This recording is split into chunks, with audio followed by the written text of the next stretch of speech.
আজকের বাংলাদেশের শিক্ষা ব্যবস্থায় এদেশের যুবকদের হাতে, এদেশের যুবতী ভাই বোনদের হাতে এমন কিছু বই তুলে দেওয়া হয়েছে, এমন একটা সিলেবাস তুলে দেওয়া হয়েছে, এমন একটা কারিকুলাম তুলে দেওয়া হয়েছে। আজকে এই কারিকুলাম, এই সিলেবাস, এই পাঠদান পদ্ধতির কারণে আজকে যুবকরা জেনা, ধর্ষণ, ব্যভিচার, চুরিখোর, গাঁজাখোরের পাপে নিজেরা যে পাপী এ অনুভূতি তাদের নেই যে তারা পাপ করছে। কেননা এই বোধ যে আমাদের হবে না, এটার পিছনে ইনজেকশন তাহলে কে দিল? ইহুদিরা, নাসারারা, খ্রিস্টানরা। আর তাদেরকে দিতে বলেছে যে সে হলো মিস্টার ইবলিস। ইবলিস বলেছে মুসলমান বাংলাদেশের যুবকদেরকে তো এইভাবে ঘায়েল করা যাবে না। ওরা তো নবীদের ফ্রান্সে আঘাত হলে ওরা গোটা বাংলাদেশের মানববন্ধন করে না? তাহলে নবীর প্রতি এদেশের যুবকদের, মুসলিমদের দরদ আছে না নাই? অনেক বেশি আছে। কাজে এরা হঠাৎ একদিন করে চিল্লা চিল্লি করুক, আপত্তি নেই। কিন্তু আমরা এমন একটা শিক্ষা ব্যবস্থা, এমন কিছু নলেজ, এমন কিছু জ্ঞান তাদের মধ্যে ইনপুট করব যাতে তাদের মধ্যে ইসলামী চেতনা বোধটা হারিয়ে যায়। আজকে ওই শিক্ষা ব্যবস্থার কারণে আপনার মেয়ে বেপরদায় চলছে, ওর মনে হয় না যে বোরকা তাকে পড়তে হবে, মনে হয় কেন? ওকে অবসর ইনজেকশন দিয়েছে পর্দার। কে দিল? ইহুদি খ্রিস্টানরা। আপনার ছেলেটা টাকনুর নিচে পায়জামা প্যান্ট পরে স্কুলে যাচ্ছে, ওর মধ্যে এটাকে পাপ মনে হয় না কেন? কেননা ওই জায়গায় অনুভূতিতে ইনজেকশন দিয়ে অবশ করেছে যে ওটা পাপ নয়, ওটা হলো আধুনিকতা। দিল কে? ইবলিস, শয়তান। আসসালামু আলাইকুম ওয়া রাহমাতুল্লাহি ওয়া বারাকাতুহু। আলহামদুলিল্লাহি ওয়াহদা والصلاة والسلام على من لا نبي بعده وعلى آله وصحبه أجمعين ومن تبعهم بإحسان إلى يوم الدين أما بعد فأعوذ بالله من الشيطان الرجيم بسم الله الرحمن الرحيم هل أتى على الإنسان شيئا مذكورا। যাবতীয় প্রশংসা আল্লাহ রাব্বুল আলামিনের জন্য, যার ঐকান্তিক মেহেরবানিতে বড় দরগা হাট আহলে হাদিস জামে মসজিদের উদ্যোগে 22 ডিসেম্বর 2024 রোজ রবিবার পীরগাছা রংপুর অত্র আয়োজনে আমরা উপস্থিত হওয়ার সুযোগ পেয়েছি। যে আল্লাহ সুবহানাহু ওয়া তাআলা আমাদেরকে সুযোগ সৃষ্টি করে দিয়েছেন, আমরা সেই আল্লাহ সুবহানাহু ওয়া তাআলার দরবারে শুকরিয়া আদায় করি আলহামদুলিল্লাহ। দরুদ ও সালাম বিশ্ব মানবতার মুক্তির দূত, মহা বিপ্লবের মহানায়ক, যার আদর্শকে বাস্তবায়ন করার লক্ষ্যে আমাদের সার্বিক প্রয়াস, প্রিয় নবী মুহাম্মদুর রাসূলুল্লাহ সাল্লাল্লাহু আলাইহি ওয়াসাল্লামের প্রতি যাবতীয় দরুদ ও সালাম। প্রিয় উপস্থিতি, বড় দরগাহাট আহলে হাদিস জামে মসজিদের উদ্যোগে এই ব্যানারে শুনলাম আজকেই এটি প্রথম একটি ব্যতিক্রমধর্মী ওয়াজ মাহফিলের তারা ব্যবস্থা করেছে। আমরা দোয়া করি আল্লাহ তাআলা যেন এই আয়োজককে, আলোচক, শ্রোতা যারাই এই আলোচনাকে সফল করার জন্য নিজ নিজ জায়গা থেকে চেষ্টা করেছেন, আল্লাহ তাআলা প্রত্যেকের নিয়ত অনুযায়ী যেন তাদেরকে উত্তম পারিতোষিক দান করেন। আল্লাহুম্মা আমিন। হাজারো আলোচনার ভিড়ে গোটা বাংলাদেশে ওয়াজ মাহফিল, তাফসিরুল মাহফিল, ইসলামী সম্মেলন, ইসলামী মহাসম্মেলন নিয়মতান্ত্রিক ভাবে হয়ে আসছে, আজও হচ্ছে, আগামীতেও হবে। তবে আলোচনার বলা ও শোনার যে পরিবেশ হওয়া প্রয়োজন, এটা অনেক জায়গায় হয়ে ওঠে না। এটার কারণে অনেক কিছু দায়ী বলে আমরা মনে করি, যেমন কর্তৃপক্ষ, যেমন শ্রোতা, যেমন বক্তা। ত্রিমুখী নিয়ত নিয়ে ওয়াজ মাহফিলগুলো সফল হয় না।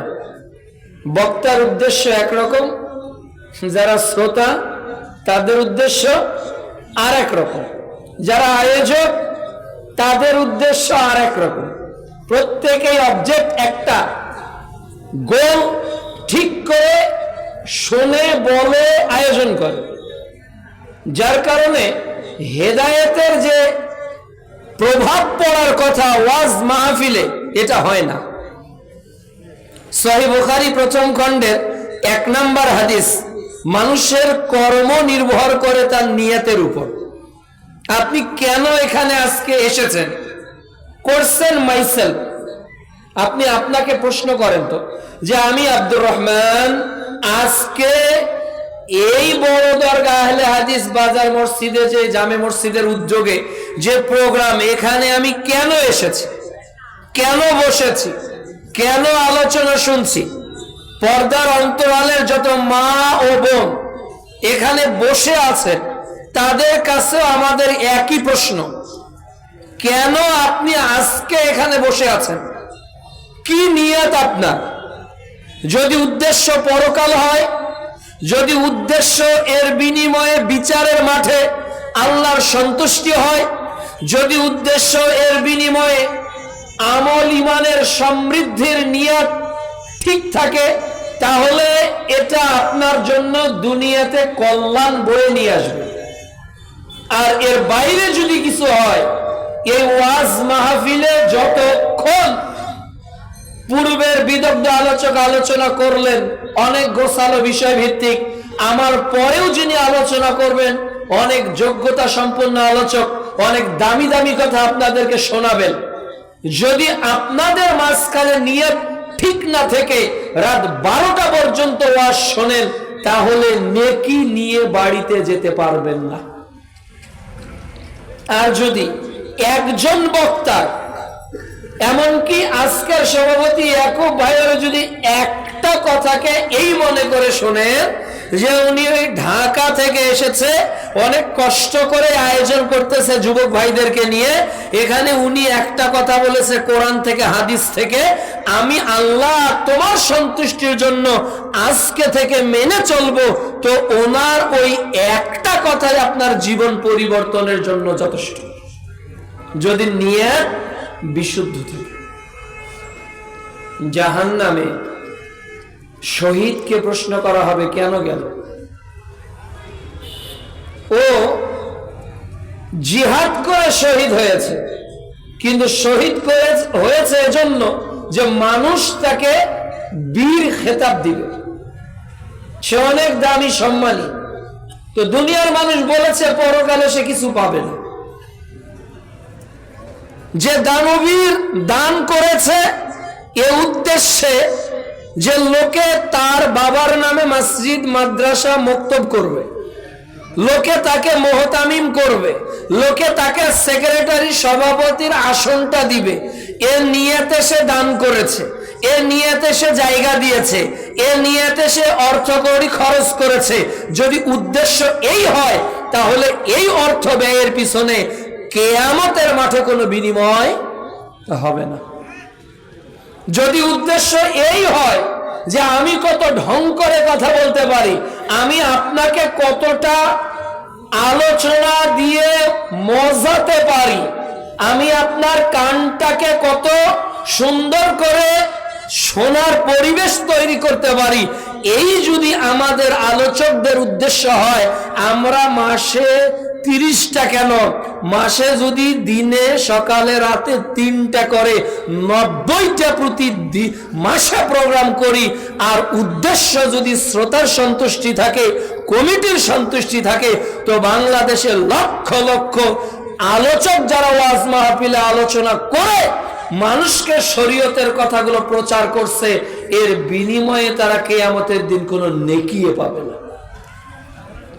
তাহলে বক্তা, শ্রোতা, আয়োজক সব প্রতিবন্ধকতার মূল হলো নিয়াত। এজন্য আমি যে বিষয় নিয়ে আলোচনা করব, মা বোন, যুবক যুবতী, বৃদ্ধ, আবাল বনিতা সকলের কাছে আমার প্রথমত অনুরোধ, আজকে এক খেয়ালে মনোযোগী হয়ে নিয়তকে দৃঢ় করে এমন ভাবে আলোচনা শুনবো যে আগামী দিনের সূর্য আমাদের জীবনে না উদিত হতে পারে। আমার জীবনে পরিবর্তনের, সংশোধনের হয়তো আর কোনো নাসিহা কেউ করবে না।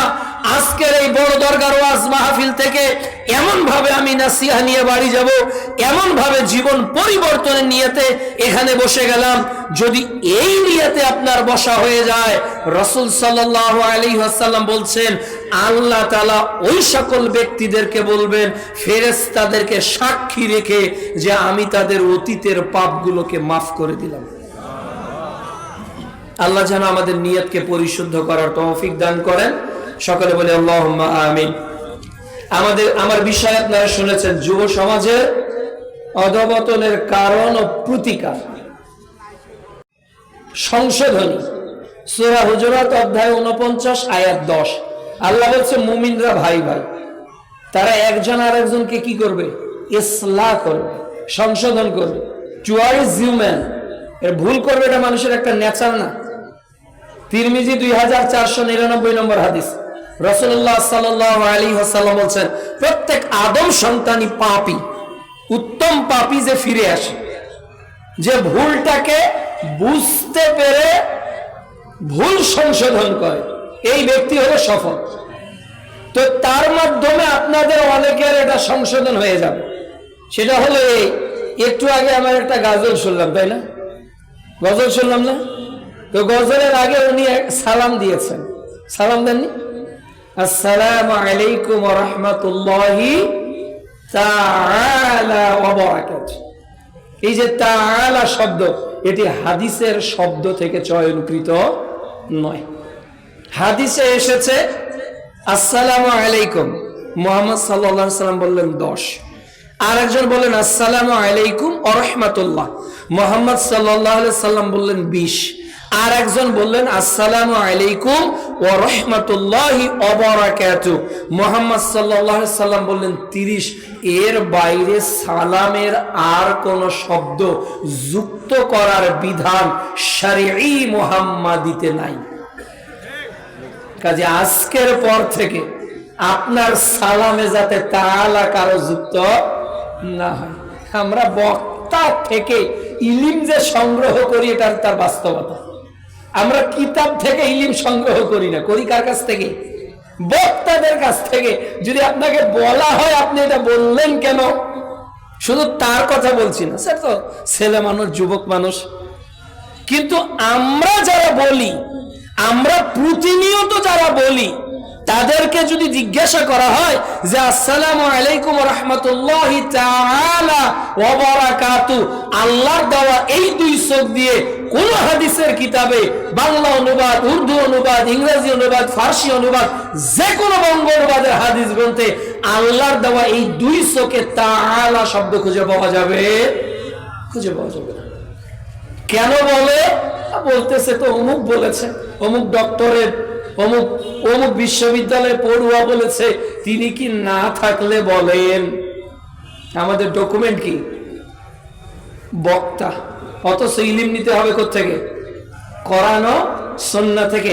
আমার কথা, পূর্ববর্তী আলোচকের কথা, আর আমার পর যে আলোচক আলোচনা করবেন, যত আলোচকের আলোচনা আপনি আপনার জীবনে শুনবেন, শর্ত দিবেন দুইটা। আলোচক যতক্ষণ পর্যন্ত কোরআন থেকে কথা বলবে, আলোচকের কথা শুনুন, তদন্ত করার পর মানুন। বোঝেন নাই আমার কথা? যতক্ষণ আলোচক আলোচনা করবে, আলোচকের কথা যদি সহিহ হাদিস ভিত্তিক হয়, তাহলে ওই আলোচকের কথা শুনুন, এরপর তদন্ত করে মানুন। তাহলে শোনার পর মাঝখানে একটা গ্যাপ, এরপর মানা, এর নাম তদন্ত। কেন আমি যে কথাটা হাদিসের নামে বললাম, ওটা কি আসলেই হাদিসে আছে কিনা, আর হাদিসে থাকলে ওটা জাল হাদিস কিনা, ওটা দুর্বল হাদিস কিনা, অগ্রহণযোগ্য হাদিস কিনা, এটা যাচাই বাছাই করেই মানতে হবে। শোনেন, আপনি আমারটাও শোনেন, আরো একজনেরটাও শোনেন, আরো একজনেরটাও শোনেন, যার আলোচনা শুনতে ভালো লাগে তারইটা শোনেন, তবে মানার আগে একটু তদন্ত করে মানেন। বক্তাকে আমরা এত সম্মান দেই, একটা বেগুন কিনতে গেলেও বেগুন বেছে নেয় বাংলার মুসলিম, একটা মাছ কিনতে গেলেও টিপে নেয় মাছটা কি ফরমালিন যুক্ত নাকি মুক্ত, টাটকা নাকি গতকালকে, তদন্ত করি না? একটা মাছ, একটা বেগুন, একটা সবজি, দুনিয়াতে একটা 1000 টাকার নোট একজনকে দিবেন, ও পরীক্ষা করছে। তো বাংলাদেশে একটা মেশিন দেখলাম অনলাইনে, যে 100 টাকার নোট 100টা দিয়েছে, ওর মাঝখানে একটা জাল নোট দিয়েছে, ও রুলিং করতে করতে মেশিন আটকে গেছে। কেন? যে নোটটা এখন সে রুলিং করবে এটাতে সামথিং ইজ রং, কিছুটা প্রবলেম রয়েছে। অর্থাৎ তাকে বোঝানো হয়েছে, ওই মেশিনকে ইনপুট করা হয়েছে, দেখো একটা জাল নোটের কিন্তু এই সিমটম, মানে ক্যারেক্টার থাকবে, অথচ জাল নোটের 1000 টাকার সাইজ আর আসল নোটের সাইজ এক কিনা, আকার আকৃতি এক নাকি আলাদা? জাল নোটটা একটু ছোট, হ্যাঁ, জাল নোটে 1000 টাকা লিখা থাকে, বাংলাতে 1000 মানি অনলি লিখা থাকে, ইংরেজিতে জাল নোটেও লিখা থাকে, খাঁটি নোটেও লেখা থাকে না? ওটা তো বাংলা ইংরেজি 1000 টাকা উল্লেখ করা থাকে, এটাতেও থাকে। তাহলে কিসের ভিত্তিতে ওই মেশিন বুঝতে পারলো যে এটা আসলে মাপে এক, সাইজে এক, কালারে এক, লেখাতে এক, কিন্তু এর মধ্যে এমন কিছু গলদ আছে যা মানুষের 2 চোখে ধরা পড়ে নাই, হয় না? ঠিক অনুরূপভাবে আমাদের কথাকে যারা 100% বিশ্বাস করে শোনেন, আমি আমাদের দুর্বলতাকে প্রকাশ করে বলতে চাই, আমাদের স্পিচ এমন কিছু ডেলিভারি হয়ে যায়, বা আমাদের মতো লোকদের এমন কিছু স্পিচ ডেলিভারি হয়ে যায়, ওখানে ওই 100টা নোটের মধ্যে একটা জাল নোট ঢুকে গেছে। আর আপনি যখন গণনা করতেছেন ওই 100টা নোটের মধ্যে 1000 টাকা জাল নোট, ওটাকে হিসাব করলেন, কিন্তু যখন ব্যাংকে যাবেন, পণ্য কিনতে যাবেন, তখন কিন্তু আপনার 1 লক্ষ টাকার হিসাব আর মিলবে না, তখন হবে 9,99,000 টাকা, তখন কিন্তু 1 লক্ষ টাকার হিসাব মিলবে না। এজন্য প্রিয় উপস্থিতি, আমরা যাতে দলিল ভিত্তিক ইসলামী আলোচনা শোনার, বোঝার এবং মানার আগে তদন্ত করার বিষয়টাকে গুরুত্ব দিতে পারি, আল্লাহ তৌফিক দান করুন, আল্লাহুম্মা আমিন। যুব সমাজের অবক্ষয়, এর কারণ আজ সমাজের মধ্যে বয়সের মাপকাঠিতে সবচেয়ে চৌখুশ, সবচেয়ে সাহসী, সবচেয়ে উদ্যমী, সবচেয়ে ঝুঁকি নেওয়ার মানসিকতায় দাঁড়িয়ে থাকে, তাই না? আজকের বাংলাদেশের নতুন মানচিত্র অর্জিত হয়েছে, 2000 বৃদ্ধ মারা গেছে। হ্যাঁ, 2000 বৃদ্ধ, হাঁটতে পারে না, লাঠি দিয়ে হাঁটে, এরকম মানুষ মারা গেছে। বা একেবারে কচি খোকা, কারা মৃত্যুবরণ করেছে? কলেজ ইউনিভার্সিটির যুবকেরা। এদের মধ্যে আমাদের রংপুরের আবু সাইদ, যাদের মুগ্ধ, অনেকের নাম আমরা জানি, অনেকে জানি। তারা যুবক নাকি বৃদ্ধ? যুবক। এই যুবক তাহলে এদেশে নতুন স্বাধীনতার হাল ধরেছে, তাই না? এই নতুন স্বাধীনতার হাল যুবকরা ধরেছে, আজও ইসলামের হাল যদি এই যুবকরা ধরতে পারে, তাহলে নাস্তিকের যে মসনদ আছে এটা ভেঙে চুরে খান খান হয়ে যাবে ইনশাআল্লাহ। এই বাংলাদেশকে নিয়ে ইসকন বলেন আর ষড়যন্ত্রকারী যে কোনো চক্ষু বলেন, তারা যতবার ফেনীর দিকে তাকাবে, যতবার চট্টগ্রামের দিকে তাকাবে, আর বাংলাদেশের যুবকরা যদি এক থাকে, তাহলে বারবার বাংলাদেশে আগস্টের ওই তারিখ বারবার ফিরে আসবে। এরপরে বাংলাদেশের যুবক স্বৈরাচারী আধিপত্য বিস্তারকারীদের সামনে মাথা নত করবে না। আমরা যুবক, আমরা ভয় করি না, আমরা হার মানতে জানি না। এ হলো যুবক, যেটা গোল্ডেন সিজন ইন লাইফ, যেটা হলো আমাদের জীবনের সোনালী সময়। সহিহুল বুখারী প্রথম খণ্ড 660 নম্বর হাদিস, 7 শ্রেণীর লোক আরশের ছায়া পাবে, এর মধ্যে ওই যুবক আজকে এখানে বসে থাকতে পারে, সেই যুবক আজকের আয়োজক কমিটির মধ্যে ওই যুবক থাকতে পারে। কোন যুবক? যে যুবক তার যৌবনের সময়টাকে আল্লাহর ইবাদতের পথে, আল্লাহর দাসত্বের পথে কাটিয়ে দেয়। সুবহানাল্লাহ। আরশের ছায়া পাবে। যুবক ভাই চাই না মনটা যে আল্লাহর আরশের ছায়াটা একটু দখল করে নেই, কোটাটা একটু পূরণ করুন। পোষ্য কোটা নিয়েছেন, মুক্তিযোদ্ধা কোটা নিয়েছেন, কত কোটার রাজত্ব বাংলাদেশে চলছে। এমন একটা কথা যুবকদের জন্য আজকে রাসূলের কথা থেকে জানিয়ে গেলাম, যদি যৌবনকালের সময়টাকে আল্লাহর জন্য বিলীন করে দিতে পারেন, যদি যৌবনকালের বয়সটাকে, এর শক্তিটাকে, এর ইলমটাকে, এর ক্ষমতাটাকে যদি লিল্লাহ আল্লাহর জন্য করতে পারেন, ও যুবক ভাই শুনে রাখো, আল্লাহ তাআলা ওই কোটাটা দিয়েছে তোমার কিয়ামতের দিন আরশের ছায়া পূরণ করার জন্য। সুবহানাল্লাহ। ওখানে আর কোনো কোটা পূরণ হবে না। ওখানে ওই কোটা দিয়ে বৃদ্ধরা ওইখানে জায়গা পাবে না, ওখানে শিশুরা তাদের ওই কোটা দিয়ে ওইখানে জায়গা নিতে পারবে না। যে কোটা দিয়ে আরশের ছায়া কারা পাবে? যুবকরা পাবে।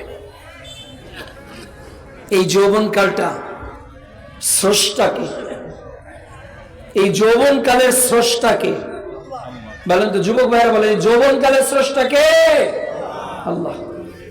তিনি যৌবনকাল সৃষ্টি করেছেন, তাহলে তিনি বার্ধক্যকালেরও স্রষ্টা, তিনি শৈশবকালেরও স্রষ্টা। আপনি আব্দুর রহমান, আপনি যদি 90 বছর বাঁচেন, তাহলে আপনার জীবনে একটা মিনি কিয়ামতের নিদর্শনের পরিবর্তন দেখতে পারবেন। পানিচক্র দেখেননি? পানিচক্র, সূর্যের আলোয় পানি কি হয়? বাষ্প হয়ে যায়, এরপর কি হয়? মেঘ হিসাবে আকাশে জমা হয়, এরপর ওটা আবার বৃষ্টিতে পরিণত হয়।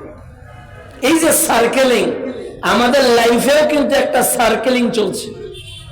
সেটা কি? আমরা দুর্বল ছিলাম কখন? যখন পৃথিবীতে এসেছি। সূরা দাহর অধ্যায় ৭৬ আয়াত ১ আল্লাহ তাআলা বলছেন, হাল আতা আলাল ইনসান হিলুম মিনাজ জাহর লাম ইয়াকুম শাইয়্যাম মাযকুরা। আমরা আমাদের জীবনে একটা সময় কাটিয়েছি, সময় অতিবাহিত করেছি, যখন আমরা নিজেদেরকে উল্লেখ করার মতো কিছুই ছিলাম না। আপনার যে বাচ্চাটা আজকে জন্ম নিয়েছে, যার বয়স 2 মাস, 3 মাস, 1 বছর, 2 বছর, ও কি হবে ওটা কি বাবা জানে? ওটা কি মা জানে? ওটা কি দাদা জানে? ওটা কি দাদি জানে? কেউ জানে না। তাহলে আমাদের এমন একটা সময় কেটেছে, আমরা বিছানাতে প্রস্রাব করতাম, বিছানাতে পায়খানা করতাম, আমাদের মুখে ভাষা ছিল কান্না, কাঁদতাম, মা বুঝতে পারতো যে এখন বুকের দুধ খাওয়াতে হবে। কান্না, মা বুঝতে পারতো আমি এখন প্রস্রাব করেছি। কান্না, মা বুঝতে পারতো আমি এখন পায়খানা করেছি। এই ছোট্ট ওই আব্দুর রহমানের ওই আত্মাটাকে 18 বছরের যৌবনে পদার্পণ করে যিনি এত শক্তিমত্তা দিলেন, এত বুদ্ধিমত্তা দিলেন, এত সাহস দিলেন যে কেউ যদি না যায় ও একা যাবে, তাহলে ওই যৌবনটার স্রষ্টাকে আল্লাহ। রাসূলুল্লাহ সাল্লাল্লাহু আলাইহি ওয়াসাল্লাম বলছেন, মানুষের মধ্যে আল্লাহ তাআলা 2টি নিয়ামত দিয়েছেন, যে নিয়ামত সম্পর্কে বান্দারা বেখবর, জানে না যে এই নিয়ামতের ব্যবহার কিভাবে করতে হয়। একটা হলো সুস্থতা। যুবক যারা, আমরা সবচেয়ে বেশি সুস্থ, তাই না? যদি বলা হয় যে দৌড় দিয়ে যেতে হবে রংপুর, তো কিছুই মনে করবো না। এভারেস্ট বিজয় কারা করতেছে? ওই দেখলাম একজন সাইকেলে চূড়ায় বিজয় করতেছে, বাংলাদেশ থেকে হজ করতে হেঁটে যাচ্ছে না? যাচ্ছে। এই যে তারুণ্যের বহির্প্রকাশ, কে আছে জোয়ান, হও আগুয়ান, হাকি আছে ভবিষ্যৎ, হও আগুয়ান। এ আগুয়ান হওয়ার সময় বজ্র বৃষ্টি ঝড় তুফানকে উপেক্ষা করে সাগর বাড়ি দিচ্ছে, নদী বাড়ি দিচ্ছে, বিপদকে উপেক্ষা করে চলে যাচ্ছে। 1971 সালে জীবন দিয়েছে, দ্বিধা করেনি। 69-এর ভাষা আন্দোলন করেছে, 47-এ মানচিত্র রক্ষা করার জন্য প্রচেষ্টা করেছে, 52-তে জীবন দিয়েছে, 69-এ গণ অভ্যুত্থান করেছে, 24-এও জীবন দিয়েছে। কারা? যুবকরা। এই যৌবনটা এত দামি কেন? এই যৌবনটা যে সময় মানুষ কাটায়, এই সময়ে দুইটা ট্রাক তার সামনে সব সময় কম্পেয়ার হতে থাকে। একটা হলো জান্নাতের আর একটা হলো জাহান্নামের। দুইটাই তার কাছাকাছি থাকে, একেবারে নিকটবর্তী থাকে। কত যুবক মানুষ যখন ঘুমিয়ে যায় তখন শীতের রজনীতে উজু করে চোখের পানি ছেড়ে দিয়ে আল্লাহর সামনে মস্তকটাকে অবনত করে। আর কত যুবক ঠিক গভীর রাতে মা ঘুমিয়েছে, বাবা ঘুমিয়েছে, ওই যুবতী বোনটা মা ঘুমিয়েছে, বাবা ঘুমিয়েছে, হেডফোন লাগিয়ে মেসেঞ্জারে, ইমোতে, হোয়াটসঅ্যাপে উলঙ্গ নারী অথবা পুরুষের সঙ্গে জৈবিক চাহিদার জেনাতে লিপ্ত রয়েছে। ও ভয় কি? যুবক। ও মুরব্বী তো সকালবেলা ঘুম গিয়েছে, ওকে ঘুতা মারলেও ফজরের আগে টের পাচ্ছে না।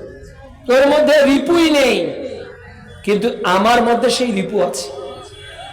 এই যৌবনকাল সম্পর্কে আল্লাহ রাব্বুল আলামিন পৃথিবীতে যত উত্থান করেছেন সব যুবকরা করেছে। নূহ আলাইহিস সালাম যুবক বয়সের নবী, দাউদ আলাইহিস সালাম যুবক বয়সের নবী, ইব্রাহিম আলাইহিস সালাম যুবক বয়সের নবী। যত নবী এসেছে সব কি বৃদ্ধ? শিশু না যুবক? যুবক সাহসী হবে, নেতা হলে গেলে সাহস লাগবে। এই জন্য যৌবন কালটাকে আল্লাহ তাআলা দামি বলে উল্লেখ করেছে। রাসূল সাল্লাল্লাহু আলাইহি ওয়াসাল্লাম বলছেন যে বিচারের মাঠে, তিরমিজি 2416 নম্বর হাদিস, কিয়ামতের দিন আল্লাহর মুখোমুখি বান্দা যখন হবে, সে আগাবে না, পিছাবে না যতক্ষণ না তাকে জিজ্ঞাসা করা হয় 5টি প্রশ্ন। পাঁচটা প্রশ্ন যতক্ষণ তাকে জিজ্ঞাসা না করা হয়। এর 1 নাম্বার হলো আন উমরিহি ফিমা আফনাউ, তোমার জীবন কিভাবে ব্যয় করেছো, ওয়া শাবাবিহি ফিমা আবলাহু, তোমার যৌবনকে কিভাবে ক্ষয় করেছো, যৌবনটাকে কিভাবে ক্ষয় করেছো। এ প্রশ্ন কে করবে? আল্লাহ করবে। কাকে? আমাদেরকে। সূরা তাকাসুর অধ্যায় 102 আয়াত 8 এ আল্লাহ তাআলা বলছেন, সুম্মা লাতুসআলুন্না ইয়াওমাইযিন আনিন নাঈম। বিচারের মাঠে আল্লাহ তাআলা সবার আগে আমাদের প্রদত্ত নিয়ামত যা আল্লাহ দিয়েছে এ বিষয়ে আমাদেরকে জিজ্ঞাসা করবে। যুবক, তোমাকে আমি অন্ধ করে দুনিয়াতে পাঠাইনি। যুবক, তোমাকে আমি পঙ্গু করে পাঠাইনি। যুবক, তোমাকে আমি বোমা করে পাঠাইনি। যুবক, তোমাকে আমি বধির করে পাঠাইনি। তুমি জবাব দাও। তোমার 16 থেকে 40, 16 থেকে 45, 16 থেকে 50 এই যৌবনকালের পৌরত্বের গুরুত্বপূর্ণ সময়টাকে তুমি কোন পথে ব্যয় করেছো? প্রত্যেক ন্যানো সেকেন্ডের হিসাব ওই দিন আল্লাহর নিকট আপনাকে আমাকে দিতে হবে। এজন্য তো রাসূল সাল্লাল্লাহু আলাইহি সাল্লাম আমাদেরকে জানিয়ে দিয়েছেন যে 5টা জিনিস আসার আগেই 5টা জিনিসকে গনিমত মনে করো, সম্পদ মনে করো। কেননা ওটা যদি একবার হাতছাড়া হয়ে যায় আর ফিরবে না। একবার হাতছাড়া হয়ে গেলে আর ফিরবে না। সেটা কি? শাবাবাকা ক্বাবলা হারামিকা, তোমার বার্ধক্যের আগে তোমার যৌবনকে তুমি গুরুত্ব দাও। বার্ধক্যের আগে। আমি অনেক মুরব্বীকে কাঁদতে দেখেছি, অনেক মুরব্বীকে, আমার এই হাত ধরে অনেক মুরব্বীকে কাঁদতে দেখেছি। বলেছে, বাবা চেয়ারে সালাত আদায় করি, মনে খুব স্বাদ জাগে, মাথাটা জমিনে লাগাই, কিন্তু পা সায় দেয় না। অনেক মুরব্বীকে আমি দেখেছি কাঁদতে, যাদের সেজদা করার তীব্র আকাঙ্ক্ষা রয়েছে, কিন্তু সেজদা করার শক্তি দেহে আর নাই। যুবক, খুব শীঘ্রই আমরা ওই বয়সটাতে চলে যাব, খুব শীঘ্রই, অতি শীঘ্রই আমরা বার্ধক্যে চলে যাব। আজকে রবের সামনে মাথা নত করো, আজকে সেজদা দিয়ে রবের কাছে চোখের পানি ছেড়ে দিয়ে কাঁদো। প্রিয় যুবতী বোন আমার, আজকে রবকে সন্তুষ্ট করার জন্য তাহাজ্জুদে রক্তে দাঁড়িয়ে থাকো 10 মিনিট, রবকে ডেকে অশ্রুসিক্ত নয়নে কাঁদো। এমন একদিন সময় তোমার চলে আসবে, তুমি মাগরিবের সালাত 2 রাকাত পড়েছো কি 4 রাকাত পড়েছো তোমার মনে থাকবে না। যুবক ভাই, তুমি নিশ্চিত জেনে রাখো, যদি তুমি আমার কথাকে অবিশ্বাস করো, তাহলে তোমার বৃদ্ধ দাদাকে জিজ্ঞাসা করো, বৃদ্ধা দাদিকে জিজ্ঞাসা করো, নানা নানিকে জিজ্ঞাসা করো, উজু কখন নষ্ট হয়েছে আর উজু করেছে কিনা, সেজদা একটা দিয়েছে না 3টা, রুকু করেছে কি করেনি, সে আর সালাতের হিসাব মেলাতে পারে না। এই বয়সটা খুব সামনে চলে এসেছে তোমার নিকট। এই বয়সটা আজকে এত দূর ঠেলে দিয়েছে। তুমি যে যন্ত্র দিয়ে তোমার বয়সটাকে দেখছো, এই যন্ত্রের কারিগর হলো শয়তান। কে? শয়তান। এমন একটা চশমা তোমার চোখে লাগিয়ে দিয়েছে, এখনো তো আমার যুবতী কাল শেষ হয়নি, কাজে আমি বিউটি পার্লারে যাই, আমি একটু 2 পিস পরি, আমি একটু জিন্সের প্যান্ট পরি, আমি একটু গেঞ্জি গায়ে দিয়ে ঘুরি। প্রিয় যুবতী বোন আমার, অতি শীঘ্রই তোমার এমন একটা বয়স চলে আসবে, তুমি তোমার দাদির দিকে তাকিয়ে দেখো, তুমি তোমার নানির দিকে তাকিয়ে দেখো, সে রাস্তা দিয়ে হাঁটে, সে বাজারে যায়, সে গ্রামে বসবাস করে, কোন মানুষ তো দূরের কথা, তোমার দাদির চামড়া ঢিল হয়ে গেছে, তোমার দাদির শরীর নুয়ে পড়েছে, তোমার দাদির চোখের জ্যোতি কমে গেছে, তোমার নানির দাঁত পড়ে গেছে, তোমার নানির স্মৃতি শক্তি কমে গেছে, তোমার নানি এবং দাদির শোনার ক্ষমতা কমে গেছে। খুব অল্প সময়ের মধ্যে প্রিয় বোন আমার, তুমি একই অবস্থায় চলে আসবে, তখন পৃথিবীর কোন যুবক আর তোমার দিকে তাকাবে না। তুমি কাকে তোমার যৌবন দেখিয়ে দুনিয়া আখিরাতকে বরবাদ করছো? তুমি কাকে তোমার সৌন্দর্য দেখিয়ে পরকালকে হারিয়ে ফেলছো? তুমি কাকে তোমার দেহের অঙ্গ প্রত্যঙ্গ দেখিয়ে আল্লাহর জাহান্নামকে ক্রয় করে নিচ্ছ? প্রিয় যুবক ভাই ও বোন, প্রিয় যুবতী ভাই ও বোন, আমি আপনাদেরকে করজোড়ে অনুরোধ করছি, আপনি কোরআন হাদিসের দৃষ্টিতে দেখুন। মুহাম্মদ সাল্লাল্লাহু আলাইহি ওয়াসাল্লাম বলছেন, আমি যখন সূরা মুতাফফিফিন, সূরা ইনফিতার, সূরা গাশিয়া, এই সূরাগুলো আমাকে বৃদ্ধ বানিয়ে দিচ্ছে। মুহাম্মদ সাল্লাল্লাহু আলাইহি ওয়াসাল্লাম কোরআন পড়ে নতজানু হয়ে যাচ্ছেন, মুহাম্মদ সাল্লাল্লাহু আলাইহি ওয়াসাল্লাম কোরআন পড়ে বৃদ্ধ হয়ে যাচ্ছেন, মানে কিয়ামতকে তারা নিকটবর্তী অবস্থায় দেখেছে। আর আমাদের নবী কি বলে গেছে? আমি আর কিয়ামত, এভাবে না। মুহাম্মদ সাল্লাল্লাহু আলাইহি ওয়াসাল্লাম হলেন নবী হওয়ার পর তিনি মৃত্যুবরণ করেছেন, তার মানে কিয়ামত যে নিকটবর্তী এটা প্রমাণিত হয়েছে। সেটা কমার খুলে দেখেন যে চাঁদ দ্বিখণ্ডিত হয়ে গেছে, কিয়ামত নিকটবর্তী। তাহলে কিয়ামত যদি নিকটবর্তী হয়, মৃত্যু তার আগে নিকটবর্তী। মৃত্যু কত নিকটে চলে এসেছে, আজকে ওই নুয়ে থাকা ওই মুরব্বীকে জিজ্ঞাসা করে বলেন, দাদু বলেন তো যৌবন কালটা ফেলে আসার কতদিন হলো? তাকে জিজ্ঞাসা করেন, যে আজকে আমার আলোচনা শুনতেছে, দাড়ি পাকা টুপি, দাড়ি পাকা চুল পাকা, যে লাঠির উপর ভর করে আছে, যে নাতির কাঁধে ভর দিয়ে এখানে এসেছে, আপনি ওই দাদুকে জিজ্ঞাসা করেন। আল্লাহর কসম করে বলছি, ওয়াল্লাহি বিল্লাহি তাআলাহি, আল্লাহর কসম করে বলছি, ওই দাদি ওই নানি, ওই নানি ওই দাদা ওই দাদি বলবে, এই তো সেদিন মাঠে দৌড়াদৌড়ি করলাম, এই তো সেদিন মাছ মেরে আল্লাহ, আরে এই তো সেদিন এখান থেকে কাউ নিয়ে হেঁটে গেলাম, আর এই তো সেদিন লালমনিরহাট হেঁটে গেলাম। উনি বলবে এই তো সেদিন। এটাকে যদি আমি হাদিসের ভাষায় বলতে চাই, তখন বলতে হবে, মানুষ ওই দিন বলবে, দুনিয়াতে তুমি কতদিন ছিলে, দুনিয়াতে তুমি কতদিন পার করেছো। সে বলবে একটা সকাল কাটিয়েছি, না হলে একটা বিকেল কাটিয়েছি, এর নাম হলো দুনিয়া। ওমাল হায়াতুদ দুনিয়া ইল্লা মাতাউল গুরুর। এই ধোকার জীবনে শয়তান এমন একটা চশমা আজকের যুবক যুবতী ভাইদের চোখে লাগিয়ে দিয়েছে।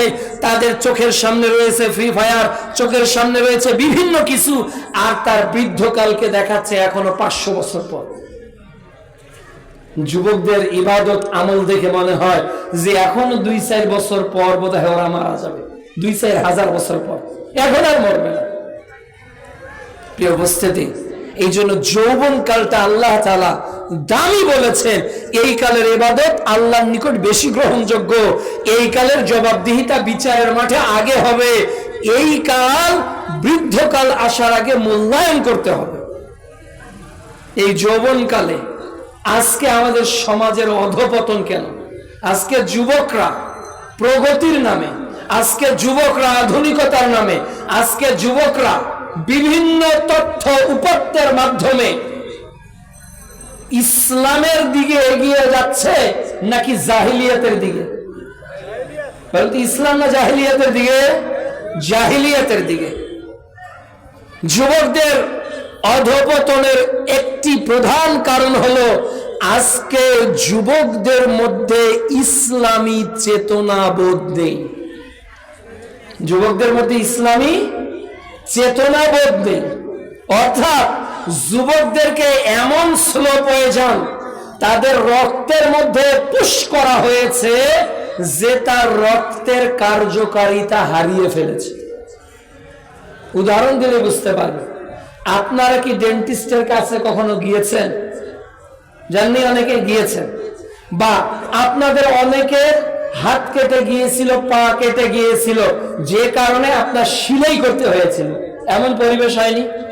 তাহলে আপনার এই বিশাল বড় ফাটা জায়গাটাকে সেলাই করতে গেলে আপনি ব্যথা পাবেন সরাসরি। দাঁত যদি ডাইরেক্ট ডক্টর তুলে ফেলে ডেন্টিস্ট, তাহলে ব্যথা পাবেন না? তো ডাক্তার যাতে আপনি দাঁত তুললেও ব্যথা না পান, যাতে আপনি সেলাই করলেও ব্যথা না পান, আপনাকে ছুরি দিয়ে কাটলেও ব্যথা না পান, এই জন্য একটা ইনজেকশন দেয় না? ওই ইনজেকশন দিলেই আপনার ওই জায়গাটা কি হয়ে যায়? অবশ। আমরা কি বলছি এটাকে? অবশ হয়ে যায়। ওই জায়গাটা চিমটি দিবেন, ব্যথা লাগে না। ওই জায়গাটা ডাক্তার কাটছে, আমি চোখ দিয়ে দেখছি, কিন্তু কোনো ব্যথা অনুভব হচ্ছে না। অথচ তার ভাইকে একটা সুই দিয়ে আঘাত করলে চিৎকার দিয়ে উঠবে। পার্থক্য কি বলো তো? পার্থক্য কি? যে একজনকে একটা সুই দিয়ে আঘাত করা হলো, ও চিৎকার দিয়ে উঠলো। কেউ বসে আছে পিছন দিক থেকে শুধু একটু চিমটি দিয়ে দেন, ও লাফ দিয়ে উঠবে। আর একটা জীবন্ত মানুষের কাটা জায়গাটাতে ডাক্তার এদিকে একটা বাঁকানো সুই ঢুকে দিচ্ছে, এইভাবে টেনে ওটাকে বের করছে, এদিকে একটা ঢুকে দিচ্ছে, একেবারে রশি যেমন বাঁধে ওইরকম বাঁধতেছে, তাই না?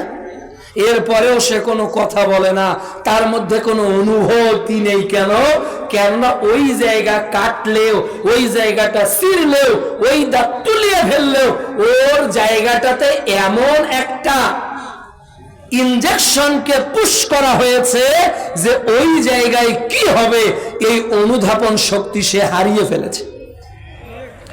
আজকের বাংলাদেশের শিক্ষা ব্যবস্থায় এদেশের যুবকদের হাতে, এদেশের যুবতী ভাই বোনদের হাতে এমন কিছু বই তুলে দেওয়া হয়েছে, এমন একটা সিলেবাস তুলে দেওয়া হয়েছে, এমন একটা কারিকুলাম তুলে দেওয়া হয়েছে। আজকে এই কারিকুলাম, এই সিলেবাস, এই পাঠদান পদ্ধতির কারণে আজকে যুবকরা জেনা, ধর্ষণ, ব্যভিচার, চুরিখোর, গাঁজাখোরের পাপে নিজেরা যে পাপী এ অনুভূতি তাদের নেই যে তারা পাপ করছে। কেননা এই বোধ যে আমাদের হবে না, এটার পিছনে ইনজেকশন তাহলে কে দিল? ইহুদিরা, নাসারারা, খ্রিস্টানরা। আর তাদেরকে দিতে বলেছে যে সে হলো মিস্টার ইবলিস। ইবলিস বলেছে মুসলমান বাংলাদেশের যুবকদেরকে তো এইভাবে ঘায়েল করা যাবে না। ওরা তো নবীদের ফ্রান্সে আঘাত হলে ওরা গোটা বাংলাদেশের মানববন্ধন করে না? তাহলে নবীর প্রতি এদেশের যুবকদের, মুসলিমদের দরদ আছে না নাই? অনেক বেশি আছে। কাজে এরা হঠাৎ একদিন করে চিল্লাচিল্লি করুক, আপত্তি নেই, কিন্তু আমরা এমন একটা শিক্ষা ব্যবস্থা, এমন কিছু নলেজ, এমন কিছু জ্ঞান তাদের মধ্যে ইনপুট করব যাতে তাদের মধ্যে ইসলামী চেতনা বোধটা হারিয়ে যায়। আজকে ওই শিক্ষা ব্যবস্থার কারণে আপনার মেয়ে বেপরদায় চলছে, ওর মনে হয় না যে বোরকা তাকে পড়তে হবে, মনে হয় কেন? ওকে অবসর ইনজেকশন দিয়েছে পর্দা। কে দিল? ইহুদি খ্রিস্টানরা। আপনার ছেলেটা টাকনুর নিচে পায়জামা প্যান্ট পরে স্কুলে যাচ্ছে, ওর মধ্যে এটাকে পাপ মনে হয় না কেন? কেননা ওই জায়গায় অনুভূতিতে ইনজেকশন দিয়ে অবশ করেছে যে ওটা পাপ নয়, ওটা হলো আধুনিকতা। দিল কে? ইবলিস, শয়তান। এভাবে আমাদের শিক্ষা ব্যবস্থা দিয়ে দিয়ে আমাদের শিক্ষা ব্যবস্থার মাধ্যমে বাংলাদেশের যুবক সমাজকে, বাংলাদেশের মা বোনদেরকে এমন একটা শিক্ষা দেওয়া হয়েছে, ওই শিক্ষার মাধ্যমে তারা যে নিজেকে মুসলিম বলে অ্যাপ্রোচ করবে, এটাতে তারা সম্মান বোধ করে না লজ্জা বোধ করে? লজ্জা বোধ করে।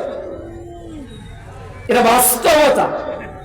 আমি ইউনিভার্সিটিতে যখন পড়ি, সেকেন্ড ইয়ার কি থার্ড ইয়ার, কোন একদিন আমার ফ্রেন্ড আমাকে স্বাভাবিকভাবে বলছে যে বন্ধু, তোমার এই প্যান্টটা কত বছর আগের তৈরি?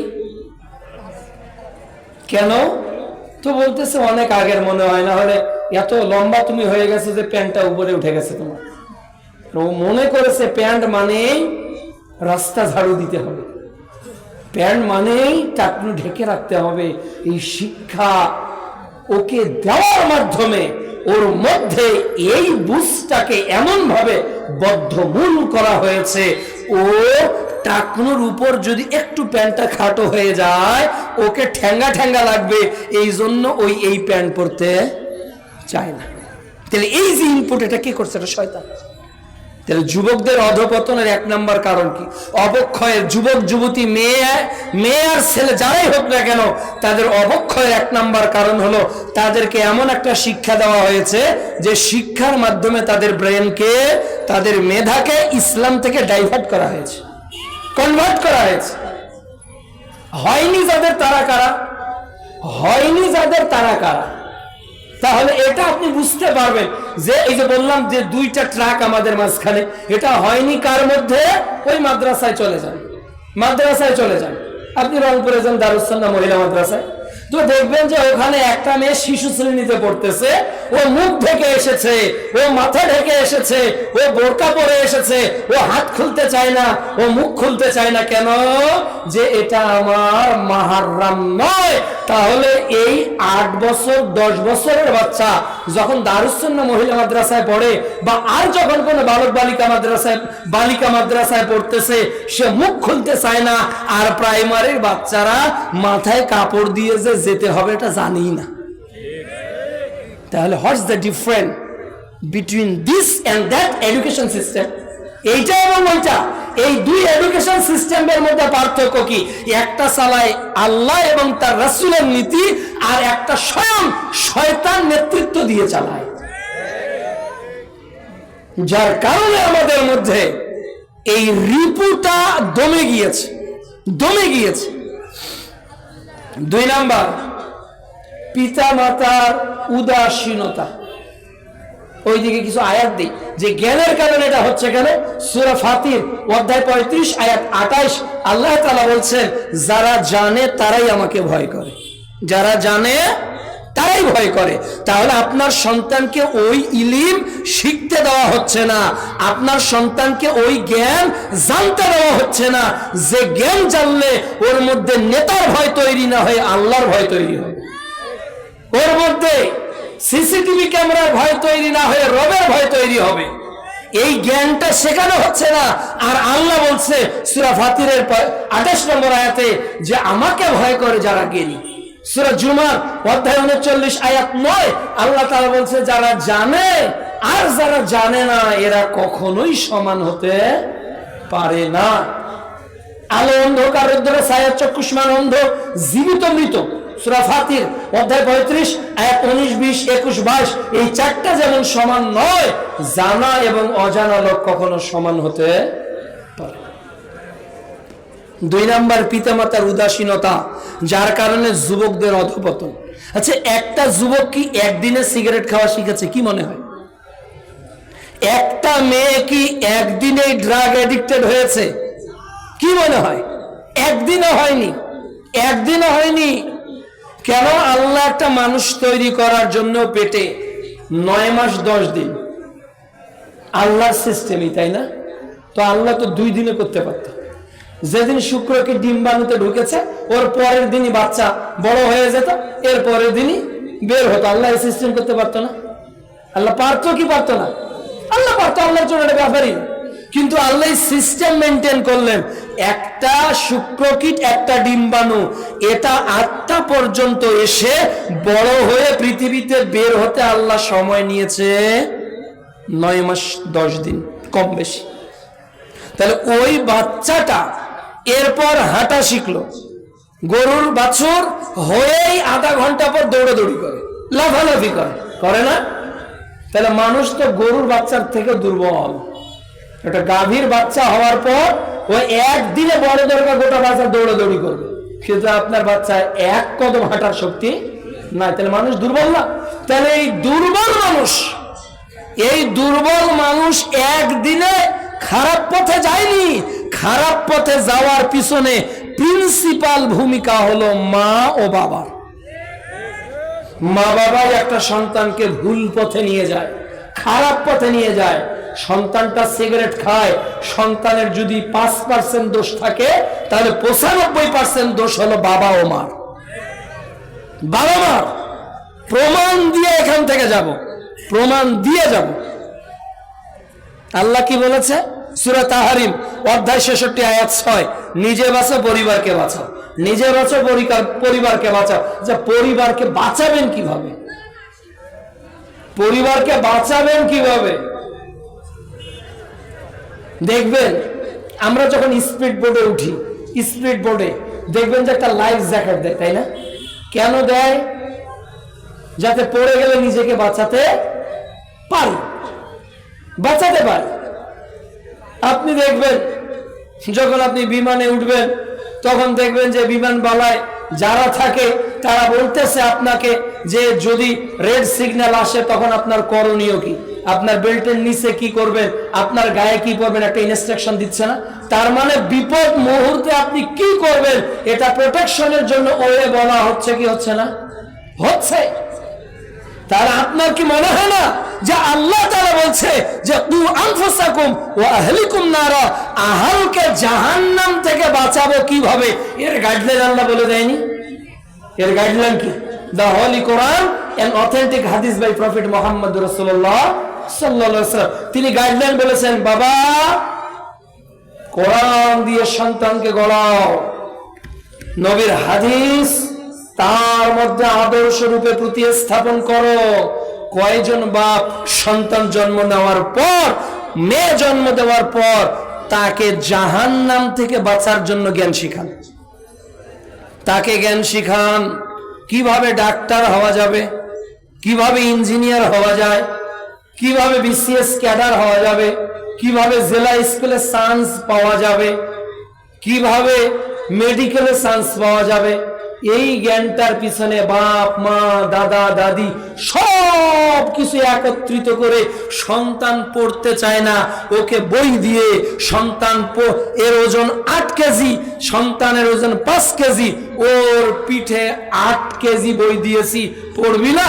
ও একবার স্কুলে পড়বে, একবার কোচিং এ পড়বে, একবার প্রাইভেট টিউটোরিয়াল আসবে, ওর পড়ার পড়া মনে হচ্ছে ওকে আল্লাহ তাআলা জন্ম দেওয়া শুধু বাকি, মা হচ্ছে আজকে ওকে ডাক্তার বানিয়ে ফেলবে।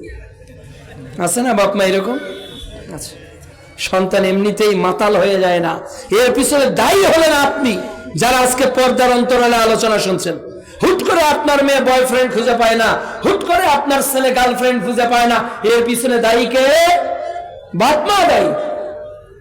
ছেলের বয়স 16 বছর, বিয়ে দিয়ে দেন, কিন্তু বলবেন হাউ ক্যান ইট পসিবল, কিভাবে সম্ভব? বক্তার মাথা নষ্ট হয়ে গেছে। 16 বছরে কি বিয়ে দেওয়া যায়? যায় না দেখে তো জেনা বাংলাদেশে সহজ, যায় না দেখে সহজ। কেন? 500 টাকা হলে একটা নারী পাওয়া যায়, 50 টাকা হলে একটা নারী পাওয়া যায়। যে দেশের মা বাবারা বিয়ের নীতিটাকে কঠিন করেছে আর জেনার নীতিটাকে সহজ করেছে, এই যুবক দিয়ে কখনো আদর্শ বাংলাদেশ বিনির্মাণ সম্ভব নয়, কখনোই সম্ভব না। চরিত্র আগে। ইন্নাকা আলা খুলুকিন আযীম, ইন্না মিন খিয়ারিকুম আহসানাকুম আখলাকা। আজকে সন্তানের চরিত্র নষ্ট হয় কেন? পিতামাতার জন্য। মেয়েটার যেই দিন থেকে মাসিক ঋতু হয়েছে ওই দিন থেকে আপনাকে সতর্ক সাবধান থাকতে হবে। কিন্তু আপনার মেয়ে কে আপনি স্কুলে পাঠাচ্ছেন, এরপর রংপুর কলেজে পাঠাচ্ছেন, যার মোটর সাইকেলের উঠে ওই মেয়েটা কলেজে যাচ্ছে, সে হলো তার বয়ফ্রেন্ড। মা তুলে দিচ্ছে, যাও মা, তোমার বন্ধু এসেছে, ওর গাড়িতে তুমি যাও। দুই বান্ধবী, এক বান্ধবী আর এক বন্ধু, দুজনে রিক্সাতে হাঁটতেছে, রিক্সাতে চলছে পথ, গ্রুপ স্টাডি করছে। কেন করছে? বাপ মার জন্য করছে। কেন করছে? বাপ মায়ের জন্য করছে। জি, আপনারই দোষ, আপনারই দোষ। আমরা যারা, আমাদের বাচ্চারা তখন বড় হয়নি, তাতেই যাদের বাচ্চারা দিনের মধ্যে আছে তাদের মেজাজ দেখবেন, বাস্তবতা দেখেন। বাংলাদেশে আলেম এবং তাদের সন্তান দেখেন আপনি। প্রফেসর ডক্টর আসাদুল্লাহ আল গালিব, 2 সন্তান ডক্টরেট, 1 সন্তান হাফেজ, 1 সন্তান আপনার হাদিস ফাউন্ডেশন শিক্ষা বোর্ডের চেয়ারম্যান, পাকিস্তান থেকে পড়া, বিশাল বড় পণ্ডিত্য নিয়ে, বাপও যেমন বেটাও। দেখেন আপনি শেখ আব্দুর রাজ্জাক বিন ইউসুফ, তার 3টা সন্তান, বাপও যেমন। তো মানে আপনার কারখানা যেমন হবে, প্রোডাক্ট তো তেমন হবে, তাই না? দুর্বল কারখানা দিয়ে 2 নাম্বার মালই তৈরি হবে, কখনো বাটার 1 নাম্বার মাল পাওয়া যায় না। খাঁটি জিনিস লাগবে, নীতি লাগবে, আদর্শ লাগবে, নৈতিকতা লাগবে। 7 বছর সন্তানের বয়স, আবু দাউদ সালাত অধ্যায় 495 নম্বর হাদিস, আব্বু সালাত আদায় করো, মা সালাত আদায় করো। যেই দিন 10 বছর ওই দিন পিটিয়ে সালাত আদায় করাতে হবে। এটা হলো বাপ মার দায়িত্ব। সন্তান বলতে শিখেছে, বলো তো বাবা শাহাদু আল্লাহ ইলাহা ইল্লাল্লাহ, বলো আলিফ, বলো বা, বলো আল্লাহ, বলো মুহাম্মদ, এটা থেকে আগে শেখাতে হবে। সন্তান কোনো কথাই বলতে পারে না, সন্তানকে বলতেছে বলো। ছেলেরা, এই মেয়েরা ফুল তুলিতে যায়, ওকে আগে ফুল তুলিতে পাঠাই দিচ্ছি, যাও ছেলে মেয়ে যাও ফুল তুলতে যাও। এই সন্তান বড় হলে কি তুলতে যাবে? যে বাচ্চাকে ছোটতেই ছেলে মেয়ে একসঙ্গে ফুল তুলতে যাওয়ার কথা বলতেছে, এরা বড় হলে তো আবাসিক হোটেলে যাবে। ওটাই হচ্ছে না। আজকে পাইপ কেটে অনেক সময় বাচ্চা বের করতে হয়, ডাস্টবিনে মৃত বাচ্চা খুঁজে পাওয়া যায়। এরপর বাচ্চা সিজার হওয়ার পর মা পালিয়ে যায়। কি মনে করেন এগুলো কি নরমাল ভাবে পৃথিবীতে এসেছে, নাকি এগুলো অবৈধতার ফলাফল? এগুলো অবৈধ সম্পর্কের ফলাফল। এই জন্য বাচ্চা ডাস্টবিনে, এই জন্য বাচ্চা বিভিন্ন জায়গায় নিক্ষিপ্ত। দোষী মা বাবা।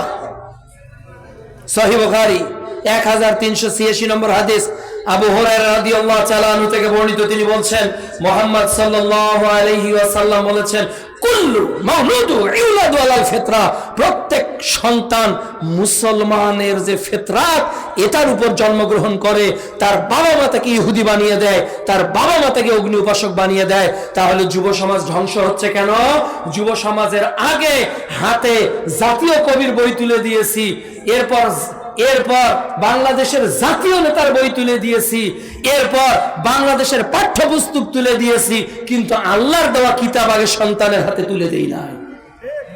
আগে সন্তানকে শিখিয়েছি বাংলাদেশের জাতীয় কবি, বিশ্ব কবি, বাংলাদেশের জাতীয় নেতা, বিশ্ব নেতার সঙ্গে বাপ মায়েরও পরিচয় নেই, সন্তানেরও পরিচয় নাই। এজন্য নেতাও যাবেন, কর্মীও যেমন কর্ম তেমনি ফল। কাজেই 2 নম্বর যুব সমাজ ধ্বংসের কারণ হলো পিতামাতা।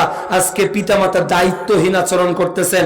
বাচ্চা জন্ম নিয়ে যে তাকে বড় করতে হবে, বাচ্চা জন্ম নিয়ে যে তাকে ইসলামিক পরিবেশ দিতে হবে, বাচ্চার এই হক যদি আপনি আদায় করতে না পারেন, কিয়ামতের মাঠে আপনার বুকের উপর পাড়া দিয়ে সন্তান এবং বাবা মা উভয়ই জাহান্নামে যাবে। সূরা আহজাব পারা 22 অধ্যায় 33 আয়াত 66, 67, 68। ওই দিন ছেলেরা বলবে, ওই দিন মেয়েরা বলবে, আল্লাহ আমার বড়রা মানে আমার বাপ মারা তো আমাকে এই পথে নিয়ে এসেছে, আমি তো জানি না হাত মোজা পড়তে হবে কিনা, আমার মাকে তো আমাকে গেঞ্জি পরে স্কুলে পাঠিয়ে দিয়েছে, আল্লাহ আমি কি করব, এই জন্য বড় হয়ে বিকিনি পরা শিখেছি। বলবে না ওই দিন মেয়ে? ওই দিন ছেলে বলবে, আল্লাহ গাঁজা এমনিতে খাওয়া শিখিনি, ছোটবেলায় যখন হাঁটতে শিখেছি বাবা আমাকে টাকা দিয়ে বলেছে যা বেনসনের প্যাকেট নিয়ে তো বাবা, ওই জন্য বাবা আল্লাহ আমি গাঁজা খাওয়া শিখেছি। অভিযোগ দিবেই দিবে। এই জন্য তো মুহাম্মদ সাল্লাল্লাহু আলাইহি ওয়াসাল্লাম বলেছেন মুসনাদে আমাদের 5372 নম্বর হাদিস, 3 শ্রেণীর মানুষ আল্লাহর জান্নাতে যাবে না। এর 3 নম্বর হলো দায়ুস। দায়ুসকে যে তার পরিবারে ইসলাম চালায় না, অনুশাসন জান নাই। 3 নাম্বার প্রবৃত্তির অনুসরণ। বাপ মা কি করেছে করেছে, যুবক এবার আপনার পালা। অন্যের দোষ এতক্ষণ আলোচিত হলো, এখন কি আপনার কোনো দোষ নাই? জি আছে, আপনি হলেন প্রবৃত্তির অনুসারী। আপনি প্রবৃত্তির অনুসারী। তোমার মতো কত যুবক তার মোবাইলে কোরআনের অ্যাপস পাওয়া যায়, আর তোমার টিকটক, তোমার পাবজি, ফ্রি ফায়ার, দাবা, ক্রামবোর্ড, লুডো ছাড়া তোমার মোবাইলে ইসলামিক কোনো কিছু খুঁজে পাওয়া যায় না। তাহলে তুমি কার অনুসরণ করো? প্রবৃত্তির অনুসরণ করো। এই প্রবৃত্তিকে যারা ইলাহ বানিয়ে নিয়েছে, সূরা কাসাস অধ্যায় 28 আয়াত 50 আল্লাহ বলছে ওরা প্রবৃত্তিকে ইলাহ বানিয়ে নিয়েছে, ওদের মন যাচায় ওরা তাই করে, মন যাচায়। অথচ জান্নাত ঘিরে রাখা হয়েছে কষ্ট দ্বারা, আর জাহান্নাম ঘিরে রাখা হয়েছে প্রবৃত্তি দ্বারা। মন চাচ্ছে গান শুনি, তো হেডফোন লাগিয়ে গান শুনছেন। মন চাচ্ছে দোস্ত একটু লুডুটা বের করতে খেলি, দাবাটা একটু বের করতে খেলি, ক্রামবোর্ডটা একটু বের করতে খেলি। তো মন যা চায় এটা করা কোন ব্যক্তিদের বৈশিষ্ট্য? জাহান্নামী ব্যক্তিদের। মন যা চায় তাই করে কারা? জাহান্নামে যাবে যারা। জাহান্নামকে ঘেরা আছে প্রবৃত্তি দেওয়া হাওয়া দ্বারা। তাহলে আজকে যুবকরা কাকে রব বানিয়েছে? নিজেকে নিয়ন্ত্রণ করতে পারে না। একটা নারী দেখে, একটা সামান্য চাকরি দেখে নিয়ন্ত্রণ করতে পারে। চাকরিকে লাথি মেরে ছড়ে ফেলো, তোমার হালাল উপার্জনের চাকরি তোমার হবি হবে ইনশাআল্লাহ, বিশ্বাস রাখো। গত কয়েকদিন আগেও ঘটনা, আমাকে এক যুবক বলছে যে দাঁড়ালাম মেডিকেল পাস, দৌড়ে পাস, লিখিততে পাস, সবটাতেই প্রস্তুত, চাকরি হবে নিশ্চিত, পিতামাতাকে সুসংবাদ দিতে পারবো মনে মনে ভাবছি। হঠাৎ আমাকে ডেকে নিয়ে যাওয়া হলো, কোন বাহিনীর এটা বলবো না, ডেকে নিয়ে যাওয়া হলো। বলা হলো বাইরে কেউ কি আছে? তার আগে বলা হলো কারো সুপারিশ কি আছে? বলছে না সুপারিশ নেই। বাইরে কেউ আছে? হ্যাঁ আছে, আমার বড় ভাই। যদি 8-9 ব্যবস্থা হয় তাহলে আমরা সুপারিশ করতে পারি। মানে 8-9 টাকা দিলেই হয়ে যাবে না? 8-9 হাজার, 8-9 শত, তো কি 8-9 লাখ। সামান্য একটা 20-25 হাজার টাকার চাকরির জন্য যদি 8-9 লক্ষ টাকাকে গুনতে হয়, যুবক বলেছে আমার টাকারও দরকার নেই, আমার চাকরিরও দরকার নেই, একেবারে অফিসারের মুখের উপর কথা বলে চলে এসেছে। এই হলো যুবক। আর যারা টাকা দিয়ে চাকরি নিচ্ছে এ হলো 200 বছরের বৃদ্ধ। ও আল্লাহকে বিশ্বাসই করে না, ও দুনিয়াটাকে মনে করে ছোট, অনেক ছোট। আরে দুনিয়াটা কত বড়, দুনিয়াটা কত বড়, দুনিয়াটা কত বড়। আল্লাহ তাআলা বলছেন মা মিন দাব্বাতিন ফিল আরদ ইল্লা আলাল্লাহি রিজকুহা। আরে এই পৃথিবী, বাংলাদেশ তো দূরের কথা, এই বাংলাদেশ তো পৃথিবীতে মানচিত্রে জায়গা হয় না, তো বাংলাদেশ তো দূরের কথা, আল্লাহ বলছে জমিনে এমন কোন প্রাণী বিচরণ করে না, সে মাছ হোক, সে গরু হোক, ছাগল হোক, ভেড়া হোক, সাপ হোক, এরপর তেলাপোকা হোক, টিকটিকি হোক, এরপর বিড়াল হোক, যারাই হোক, এই পৃথিবীর জমিনে এমন কোন প্রাণী বিচরণ করে না যার রিজিকের দায়িত্ব আমার হাতে নেই। সুবহানাল্লাহ। তো কেন আমাকে টাকা দিয়ে চাকরি নিতে হবে? আল্লাহ আমার জন্য যা বরাদ্দ করেছেন তা হবেই হবে, আমাকে চেষ্টা করতে হবে হালাল পথে। কোন পথে? হালাল পথে।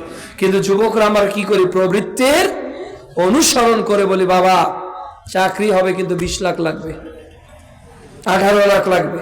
প্রত্যেক বাবা জমি বিক্রি করে সন্তানকে চাকরি দিতে রাজি আছে, কিন্তু সন্তানকে 5 লাখ, সন্তানের জন্য 20 লাখ টাকা বাবা ঘুষ দিয়ে চাকরি নিবে, কিন্তু 5 লাখ টাকা দিয়ে জমি বিক্রি করে দিয়ে সন্তানকে ব্যবসায়ী বানাবে না। এরকম অথর্ব পিতা বাংলাদেশে আছে না নাই? এদের সঙ্গে কম না বেশি? এরাই বেশি। সন্তানকে পাপ করবে, ওর প্রবৃত্তিকে সায় দেয় মা, ওর প্রবৃত্তিকে যখন 20 লাখ টাকার প্রয়োজন তখন জায়গা বিক্রি করো, আর সন্তান বলতেছে বাবা মাস্টার্স তো শেষ হলো, আসলে কিছু করতেছি না, চাকরির অবস্থা খুব করুন, তো বাবা 1 শতক জায়গা বিক্রি করলে বা 2 শতক জায়গা বিক্রি করলে আমার 5 লাখ টাকা হবে, বিক্রি করো। বলতেছি একই কিছু করতে পারিস না, আর বাবার জমির প্রতি তোর চোখ। এই সন্তান ডিপ্রেশনে ভুগলো, কি করবে? চাকরি হয় না, ফাঁকা নাই কোনো, সব জায়গায় মামা খালু দাদা দাদি দিয়ে পরিপূর্ণ, কোনো কিছু পায় না। ফলে এই যুবক নেশা, তার ব্রেন এলোমেলো হয়ে যাচ্ছে, বিয়ের বয়স চলে এসেছে, ওই গার্লফ্রেন্ড বলতেছে আর কতদিন, বাপ কিন্তু আমার আজকে কিন্তু আমাকে দেখতে এসেছিল, একদিকে বান্ধবীর সাথ, একদিকে বাবা, আর একদিকে এলাকার তুই কিছুই করতে পারবি না। ফলে এই যুবকরা ড্রাগ এডিক্টেড হচ্ছে, ফলে এই যুবকরা পাবজি ফ্রি ফায়ার খেলে তাদের তীক্ষ্ণ মেধাটাকে শয়তানের পথে বিলীন করে দিচ্ছে। উপস্থিতি প্রিয় গার্ডিয়ান, আপনাদের করজোড়ে অনুরোধ করি, সন্তানের যখন যৌবনের বয়স হবে জিজ্ঞাসা করতে হবে বাবা তোমার বিয়ের প্রয়োজন নাকি? আল্লাহ যেহেতু আমার বাড়িতে তোমার রিজিক করেছে, তুমি যাকে বিয়ে করবে তারও রিজিকের ব্যবস্থা আল্লাহ আমার বাড়িতেই করবে, বাবা প্রয়োজন থাকলে বলো তোমাকে বিয়ে দিয়ে দিব। এবার ছেলেরা খুব খুশি, কিন্তু বাপদের মন খারাপ। যেটা একটা কথা হলো, জি এটাই কথা, এটাই কথা, এটাই নিয়ম। আজকের পৃথিবীতে এই যে জেনা ধর্ষণের পিছনে কারণ হলো কোরআনের আইন নিয়ম মেনে না চলা। 4 নাম্বার, ইলেকট্রিক মিডিয়া। যুবকদের অধঃপতনের আর একটা সবচেয়ে বড় জায়গা হলো ইলেকট্রিক মিডিয়া। গোটা পৃথিবী তার হাতের মুঠোয়, মা নেই, বাবা নেই, দাদা নেই, দাদু নেই, খালু নেই, কেউই নেই। সে যদি একটা স্মার্টফোনের মালিক হয় আর যদি ওয়াইফাই অথবা ডাটা সংযোগ থাকে, তাহলে ওই যুবকের আর কারো দরকার নেই, কারো প্রয়োজন নেই। তো একটু স্লাইডিং করে, তীর চিহ্ন 2 দিকের বাটন, অথবা এই দিকে আকাশের দিকে উঠছে ওটাকে ক্লিক করে ওয়াইফাই অথবা ডাটার সংযোগ দিল, একবার ফেসবুক, একবার ইমো, একবার ইউটিউব, একবার হোয়াটসঅ্যাপ, একবার ইনস্টাগ্রাম, লাফালাফি করতে করতে আধা ঘন্টা দেখবে বলে বসেছে, আর মাগরিবের পর বসেছে। যখন সে টাইম দেখতেছে যে ব্যাটারি শাটডাউন হয়ে যাচ্ছে, তখন বাজে রাত 12টা। এরপরে মনে হচ্ছে আরেকটু চালাই, আরেকটু চালাই, আরেকটু চালাই। যুবক ভাই, হয় না? এটা শয়তান করে, শয়তান, এটা শয়তান করছে। এই ইলেকট্রিক মিডিয়া হলো শয়তানের নতুন কৌশল। যখন ওয়াজ মাহফিল, যখন কোরআন হাদিস, যখন পিতামাতা তাকে অনুশাসন করলো, ও হেডফোনটা কানে লাগিয়ে দিয়ে মনে মনে ভাবলো, আরে বাপ মা হুজুররা এগুলো বলে, আসলে দুনিয়াটাই হলো এই ডাটার কানেকশন, এখানে সব আছে, ওখানে আসলে কিছুই নেই, কিছুই নেই। তুমি বৃদ্ধ হয়ে যাও, তুমি অথর্ব হয়ে যাও, পৃথিবীর কেউ তোমার সঙ্গে আর যোগাযোগ করবে না, কেউই করবে না। দুনিয়াটা অনেক বড় স্বার্থপর, অনেক স্বার্থপর, যার নোটিফিকেশন তুমি to be continue everyday check করো। যুবক ভাই, তুমি জেনে রাখো যে অস্ট্রেলিয়া, কানাডা, ইউরোপের বন্ধুরা তোমাকে নোটিফিকেশন দেয়, তোমাকে মেসেজে নক করে, তুমি জেনে রাখো যুবক, যেই দিন তুমি লাশ হয়ে যাবে, প্রিয় যুবতী বোন, যেই দিন তুমি লাশ হয়ে যাবে, সেই দিন তোমার আইডি থেকে আর কেউ ঘুরে আসবে না, আর কেউ আসবে না। এটা হলো ইউনিভার্সাল ট্রুথ। সব কমিউনিকেশন ডিসকানেক্ট হয়ে যাবে। ওই সময় কানেকশন একজনের সঙ্গেই থাকতে হবে, তিনি কে? ওই কানেকশনটা, ওই নোটিফিকেশনটা যদি সকালবেলা উঠে 2 পৃষ্ঠার কোরআন তেলাওয়াত করুন, ঘুমানোর আগে সূরা মুলক তেলাওয়াত করুন, সূরাতুল বাকারার শেষ 2 আয়াত তেলাওয়াত করুন, সূরা নাস, ফালাক, ইখলাস তেলাওয়াত করুন, আমলের মধ্যে থাকুন, দুনিয়ার হোয়াটসঅ্যাপের যোগাযোগ আল্লাহর সাথে রাখুন, ইমোর যোগাযোগ আল্লাহর সাথে রাখুন। দুনিয়ার সব যোগাযোগ যেদিন বন্ধ হয়ে যাবে, আল্লাহর কসম করে যুবক তোমাকে বলছি, ওই দিন আল্লাহ তার ব্রডব্যান্ডের নেটওয়ার্ককে এত প্রশস্ত করবে, তোমার চোখ যত দূর যাবে তোমার কবর তত প্রশস্ত হয়ে যাবে। ওই নেটওয়ার্ক কি আমরা চাই? ওই ফ্যাসিলিটি কি আমরা চাই? যদি বড় দরকার যুবকরা চেয়ে থাকো, তাহলে আজকে থেকে তোমার মোবাইলে যত নারী ফ্রেন্ড রয়েছে, যারা মেসেঞ্জারে তোমাকে পাপ করায়, যারা আইডি শেয়ারের মাধ্যমে পাপ করায়, এই সব নারী ফ্রেন্ডের সঙ্গে তোমার ডিসকানেক্ট ঘোষণা করো। যদি পারো তাহলে বুঝবো তুমি কবরকে প্রশস্ত করতে চাও। তুমি আল্লাহকে ভয় করো, তুমি আল্লাহকে ভয় করো, ইত্তাকিল্লাহ, তুমি যেখানে থেকে আল্লাহকে ভয় করো। তুমি এখন যে আল্লাহকে বসে ধূমপান করো না যুবক, তুমি মনে রাখো, তুমি এখন যে আল্লাহকে ভয় করে সিগারেট হাতে নেওনি, তুমি যে এখন যে আল্লাহকে ভয় করে ওয়াজ মাহফিলে পাবজি চালাচ্ছ না, তুমি এখন যে আল্লাহকে ভয় করে দাবা, ক্রামবোর্ড, লুডো খেলছো না, যুবক ভাই তোমাকে অনুরোধ করে বলছি, ওই রব তুমি এককভাবে যখন হেডফোন লাগিয়ে কোনো কিছু দেখো, তখনও তিনি ওইভাবে দেখেন, তখনও তিনি ওইভাবে শোনেন, তখনও তিনি ওইভাবে জানেন। আজকের এই মাটিতে তুমি যেভাবে বসে আছো, রব যেভাবে জানে, তিনি তোমার নির্জনের কথাও সেভাবেই জানেন। ইত্তাকিল্লাহ, তোমাকে আল্লাহর ভয় আমি দেখাচ্ছি। সূরা ইমরান অধ্যায় 3 আয়াত 102, সূরা নিসা অধ্যায় 4 আয়াত 1, সূরা আহজাব অধ্যায় 33 আয়াত 70, আল্লাহকে ভয় করো। এরপর 4 নাম্বার হলো ইলেকট্রিক মিডিয়া, একটা হলো প্রিন্ট মিডিয়া। প্রিন্ট মিডিয়া, আজকে পত্র পত্রিকার বিভিন্ন ম্যাগাজিন গুলো আমাদের বাড়িতে আছে না? আছে না? প্রত্যেকেই প্রথম আলো, অমুক তমুক, এখন তো আমার দেশ সব পত্রিকা একটা অনলাইন না হলে অফলাইনে আমরা পড়ি না? পড়ি। কিন্তু ইসলামিক কয়টা পত্রিকা যুবকদের বাড়িতে আছে? আছে? যুবকরা ইসলামিক 2-1টা পত্রিকার নাম বলেন তো, বলেন বলেন। তারপর এটা পত্রিকার নাম দেখেন, আত-তাহরিক, মাসিকাত ইতিসাম, শেষ, আল ইখলাস, আর নাই?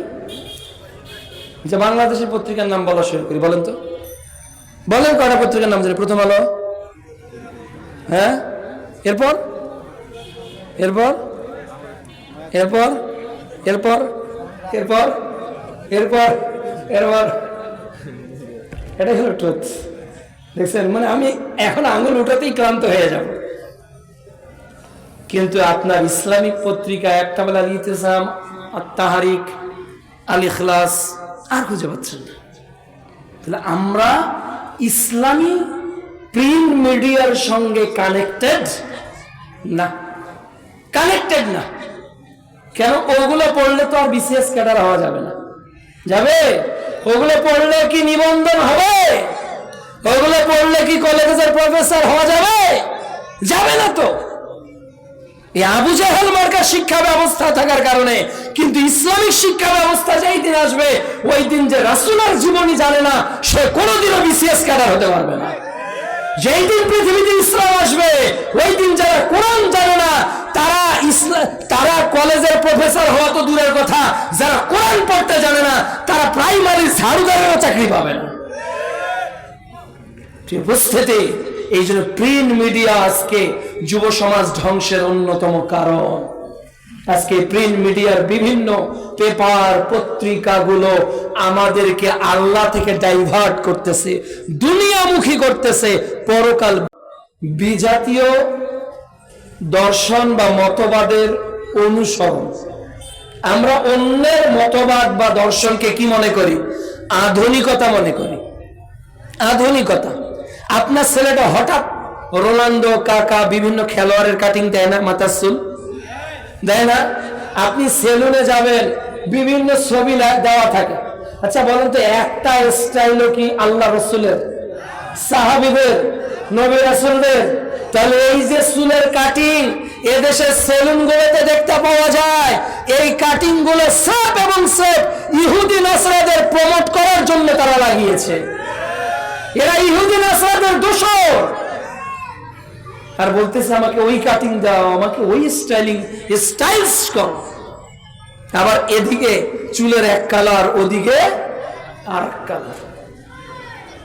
বাংলাদেশে বিভিন্ন জায়গায় ব্যাঙ্গের ছাতার মতো কি গড়ে উঠতেছে, বিউটি পার্লার। নাম কি? বিউটি, সুন্দর। কিন্তু এরাই হলো উলাইকা কাল আনআম বাল হুম আদাল। সূরা আরাফ অধ্যায় 7 আয়াত 179। আল্লাহ বলছে এরা আনআম বাল হুম আদাল, এরা আনামের থেকে নিকৃষ্ট। আল্লাহ তাআলা বলছেন যে লাকাদ খালাকনাল ইনসান ফি আহসানি তাকওয়িম সুম্মা রাদাদনাহু আসফালা সাফিলিন। এরা আসফালা সাফিলিন, এদের একেবারে নিম্ন থেকে নিম্ন। মানুষ দামি জিনিস কি কাউকে দেখায়? মূল্যবান জিনিস কি দেখানোর জিনিস? মূল্যবান জিনিস কি দেখানোর জিনিস না। আপনার বাড়িতে মনে করেন আপনার 5 বিঘা সম্পত্তির মালিক আপনি, যেটার বর্তমান বাজার মূল্য ধরেন 5 কোটি টাকা। এই 5 কোটি টাকার মালিকানাধীন যে জায়গা আপনার রয়েছে, এর কাগজগুলো কোথায় আছে? দলিলে। দলিলগুলো কোথায় রেখেছেন? একেবারে টেবিলের উপর ছড়িয়ে দিয়েছেন। হ্যাঁ, গেস্ট রুমে একেবারে টেবিলের উপর রেখে দিয়েছেন, ব্যালকনির জানালা খুলে ওখানে রেখে দিয়েছেন। তো কোথায় রাখেন? বাক্সতে, যে বাক্সতে কোনো তালা নাই, হ্যাঁ, কোনো সিকিউরিটি নাই। তালা থাকলে নর্মাল তালা, কোন রকম। হ্যাঁ, যদি আপনার বাড়িতে 10 ভরি স্বর্ণ থাকে, কোথায় রাখবেন? টেবিলে সাজিয়ে রাখবেন, ফুলদানিতে সাজিয়ে রাখবেন যে আমার 10 ভরি স্বর্ণ এটা। ব্যালকনির পাশে, মানুষ ব্যালকনিতে রাখে না ফুলের গাছ, তোর পাশে 10 ভরি স্বর্ণ ঝুলিয়ে রাখবেন। রাখবেন না কেন? ওটা দামি জিনিস, ওটা মানুষকে দেখাতে হয় না, ওটা দামি সম্পদ, ওটা ঢেকে রাখতে হয়, ওটা দামি সম্পদ, ওটা তালা দিয়ে রাখতে হয়, ওটা দামি সম্পদ, ওটা ব্যাংকে সিকিউরিটি করে রাখতে হয়, ওটা দামি সম্পদ, ওটা সিন্ধুকে রাখতে হয়। তাহলে কি এদেশের নারীরা 5 কাঠা জায়গার চেয়েও নিম্ন দামি? আপনার মেয়েটা এত কম দামি, এত কম দামি। আরে 5 ভরি স্বর্ণের যে দাম, আপনার মেয়ের ওই দাম না। 1 বিঘা জমির যে দাম, আপনার মেয়ের ওই দাম না। আপনার মেয়ে আজকে এখানে বেপর্দা হয়ে এসেছে, আপনার মেয়ে আজকে এখানে হাত মোজা ছাড়া এসেছে। ওর কোনো দামই নেই, ওর কোনো লজ্জাই নেই, হায়া মা বাবা কাউই নেই।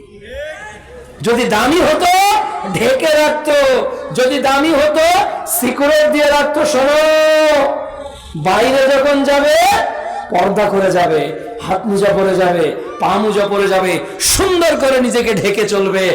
আর যে মেয়েদের দাম নেই, যে স্বামীর স্ত্রীর দাম নেই, যে বাপের মেয়ের দাম নেই, যে বড় ভাইয়ের বোনের দাম নেই, দেখবেন এরা খোলামেলা, এদেরকে পুরুষ, এদেরকে ভ্যানালা, এদেরকে শ্রমিক, এদেরকে কৃষক সবাই ব্যবহার করে। এরা হলো বাংলাদেশের জাতীয় সম্পদ, জাতীয় সম্পদ। যে উপস্থিতি, এ হলো আমাদের বেজাতীয় দর্শনের অনুকরণ। আল্লাহ তাআলা বলছে সূরা মাইদা অধ্যায় 5 আয়াত 50, যে তারা কি জাহিলিয়াতের হুকুম, জাহিলিয়াতের বিধান আকাঙ্ক্ষা করে, অথচ আল্লাহর চেয়ে উত্তম বিধান আর কার? সূরা মাইদা অধ্যায় 5 আয়াত 51 আল্লাহ বলছে ইহুদি নাসরাদের অনুসরণ করো না, বা'দুহুম আউলিয়া বা'দ, ওরা একজন আরেকজনের বন্ধু। আবু দাউদ 4031 নম্বর হাদিস, যে যার অনুকরণ করবে সে তাদের বলে গণ্য হবে। তিরমিজি 2863 নম্বর হাদিস, যে ব্যক্তি জাহিলিয়াতের দিকে ডাকবে সে ব্যক্তি জাহান্নামে যাবে, যদিও সালাত আদায় করে, সিয়াম পালন করে এবং নিজেকে মুসলিম বলে দাবি করে। তাহলে যুব সমাজের অধঃপতনের আরেকটি কারণ হলো বেজাতীয় দর্শনের অনুকরণ করা। ভাই চলে এসেছে, আমি এই প্রতিকার শুধু শিরোনামগুলো বলবো, জাস্ট টাচ এন্ড পাস। এক, আল্লাহকে ভয় করা। কাকে ভয় করবেন? কেউ যেটা দেখতে না, জানছে না, শুনছে না, যুবক ভাই সেটা কে দেখছে, কে জানছে, কে শুনছে? আল্লাহ। এই ভীতিটা নিয়ে আসে, তাহলে পাপ থেকে, পূর্বের অপরাধ থেকে বিরত থাকবেন। দুই, পরকালের জবাবদিহিতার ভয় করেন, যেদিন আল্লাহর মুখোমুখি হতে হবে। জায়গা কথা বলবেন, সূরা জিলজাল অধ্যায় 99 আয়াত 4। অনুপরিমাণ পাপ দেখতে পারবেন, সূরা জিলজাল অধ্যায় 99 আয়াত 7। ওই দিন জবান বন্ধ হয়ে যাবে, হাত কথা বলবে, সূরা ইয়াসিন অধ্যায় 36 আয়াত 65। ওই দিন আপনাকে কিতাব পড়তে বলা হবে, আর আপনার হিসাবের জন্য আপনি নিজেই যথেষ্ট হয়ে যাবেন, সূরা বনী ইসরাঈল অধ্যায় 17 আয়াত 34। কাজে পরকালে আমাকে জবাব দিতে হবে, এই ভয়টা আমাদের অন্তরে কি করতে হবে? সঞ্চার করতে হবে। এরপর আমাদের ইসলামী শিক্ষাকে বাধ্যতামূলক করতে হবে। কি করতে হবে? আমরা বাংলাদেশের নতুন সরকারকে আহ্বান করব, এদের যদি মুসলমানের হয়, এদের যদি মুসলমানের ট্যাক্সের পয়সা দিয়ে চলে, তাহলে একেবারে শিশু শ্রেণী থেকে মাস্টার্স পর্যন্ত কোরআন, হাদিস এবং আল্লাহ রাসূলের জীবনকে বাধ্যতামূলক করা হোক। আপনারা একমত না দ্বিমত? কারা কারা একমত? আল্লাহ তুমি কবুল করো। আল্লাহ দেশের সরকারকে একেবারে শিশু থেকে নিয়ে মাস্টার্স পর্যন্ত কোরআনকে part by part, part by part, আল্লাহ রাসূলের জীবনকে পার্ট বাই পার্ট, আল্লাহ রাসূলের বিশুদ্ধ মাসনুন দোয়াগুলোকে পার্ট বাই পার্ট সিলেবাসের অন্তর্ভুক্ত করার যেন আল্লাহ তৌফিক দান করেন। আমরা যাতে এই ছেঁড়া ফাটা ইসলাম শিক্ষা বই বাংলাদেশে আর দেখতে চাই না। যে ইসলাম শিক্ষা বই পড়ে ইসলাম শেখা যায় না, যে ইসলাম শিক্ষা বই পড়ে আল্লাহকে চেনা যায় না, যে ইসলাম শিক্ষা বই পড়ে আল্লাহর রাসূলকে চেনা যায় না, যে ইসলাম শিক্ষা বই পড়ে পরকালকে চেনা যায় না, ওই ইসলামী বই আগে পরিবর্তন করতে হবে। নাস্তিকতাবাদী সিলেবাস বাংলাদেশে চলতে দেওয়া যাবে না। আল্লাহ তুমি তৌফিক দান করো। এরপর শিক্ষাঙ্গনে রাজনীতিকে নিষিদ্ধ করতে হবে। কি করতে হবে? একদল আর একদলকে মারছে, তাই না? একদল মরছে আর একদল মারছে, একদলের চাঁদাবাজি বন্ধ হয়েছে, আর একদলের শুরু হয়ে গিয়েছে। এগুলো বন্ধ করুন। 2000 যুবকের রক্তের উপর যে 24-এর মানচিত্র দাঁড়িয়ে আছে, এটা দুর্নীতিবাজ, ঘুষখোর, চাঁদাবাজ, চুরিবাজ, মদখোরদের জন্য এই স্বাধীনতা আবার বিক্রি না হয়ে যায়। সতর্ক থাকতে হবে। আল্লাহ রাব্বুল আলামিন যেন যাবতীয় চক্রান্ত থেকে এই সোনার বাংলাকে হেফাজত করার তৌফিক দান করেন। পরিশেষে একটি ডাক দিতে চাই, বাংলাদেশের জাতীয় স্বার্থে, এদেশের মানচিত্রের স্বার্থে এখন আমাদেরকে এক হওয়ার সময় এসেছে। আমাদের মাসলাকগত পার্থক্য থাকতে পারে, আপনি এক জায়গায় হাত বাঁধেন, আমি এক জায়গায় বাঁধি, আপনি একভাবে তারাবি পড়েন, আমি তারাবি পড়ি, কিন্তু এদেশের মানচিত্র রক্ষার ক্ষেত্রে আমাদের প্রত্যেক মুসলমান, প্রত্যেক বাংলাদেশিকে এক হয়ে এই স্বৈরাচারী আর কোন অপশক্তি যাতে আঘাত আনতে না পারে, যেন সজাগ থাকতে হবে। ইসকনের চক্রান্ত সেই সময় থেকে চলেছে, আজও চলছে। ওরা কিন্তু ঘুমিয়ে নেই, ওরা ঘুমিয়ে নেই। আমরা ঘুমিয়ে আছি, ওরা ঘুমিয়ে নেই। এজন্য আমরা যদি না জাগি, মা কেমনে সকাল হবে? আর তোমার ছেলে উঠলে মা গো রাত পোহাবে। তবে আজকে যুবকরা যদি একবার জেগে ওঠে, সেই তাকবীর ধ্বনি যদি আবারও পৃথিবীতে, আকাশে, বাতাসে, গগনে একেবারে ছড়িয়ে পড়ে, তাহলে এই পৃথিবীতে ইসলাম আবারও বিজয় লাভ করবে ইনশাআল্লাহ। আমরা পরাজিত বরণ করার কোন জাতি নই। আমি যে চির অজয়, কবি কাজী নজরুল বলছে, আমি যে চির অজয়, ঝুটা কানুনের নিগড় আমারে করিতে পারেনি জয়। এগুলো ঝুটা কানুন, এগুলো আসবে আবার ঝরে পড়ে যাবে। কত নমরুদ, কত ফেরাউন, কত সাদ্দাত ও কারুন